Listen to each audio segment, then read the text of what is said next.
کل ایران سلوله انگاری دونه دست شیطون آقازاده پای قلیون بچه ای کن ویرون خود معیشت وضعیت شیرون زندانی تو زندونه سالگرد 4 بیایت داریم حقا که چه غم مردم فراموش کنیم تک تکمون روی نیکو رو در آغوش داریم و همه غمگین میشه همه خاموش داریم حیف این دست گل که از بین ما رفت اسمش نفری تفکرش تا بچه ها از چقدر و از ظلم کشیم از دسته ها که فراموش نمی کنیم و در مغز ما هست شاه دخل جوون ملک ایران زمین مثلا نماد مبارزه با بیدادگری حکومت تو میگم کارش شده بیزارگری مردم و ایران بیمار یعنی این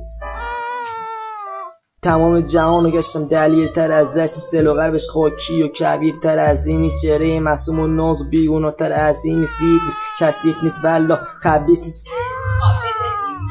واسه ما عزیز دل نیکو تاج دارم تو رب ولی واسه یه اون تاج من لیاقتشو ندارم شجاع نیستم مثل اون نیکا اینو با شیرزنی خودش ثابت کرد یو عالم بی عمل کشور رو درست کن زنبور بی اصل کشور رو درست کن لقمان پیادب ایران رو تو بساز و گستاخ بی شرف کشور رو درست کن یو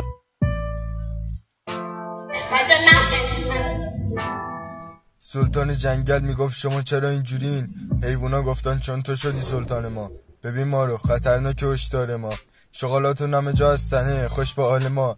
جای شغال تو بیابونه آول تو جنگل ولی پر شده بود از شغال تو جنگل گند زیادی هم به بار وردن بعدن جای توتی روی درخت پر شده بود از کرکس ببین بین وعده و عملاتون چقدر فرق هست بگذریم بریم سر داستان آو صدای شنید یکی گفت وایسا آو نتونست خودش کنه مراقبت چون شغالا چند تا بودن و متجاوزن پس نتیجه نداد مقاومت از پوزه شغال آب میچکید از چنگالشون خون معلوم نبود تو سرش برای آو نقشه چی میکشید چشاشو گرفته بود خون جغد پیل کاشی داستان جور دیگه مینوشتی آخه تموم نشد خوب آخرش هم میگن ما تو بهشتیم قلب ما میشه خورد وقتی فکر میکنم اون نامو میتونست باشه ناموسم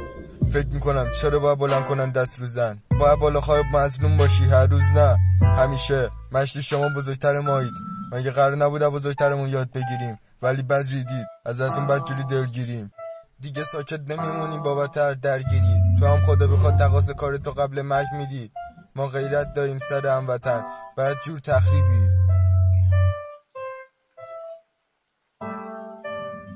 آره ما واسه اینا با خاک میجنگیم تا وقتی که ایران آزاد بشه اشک ایلیا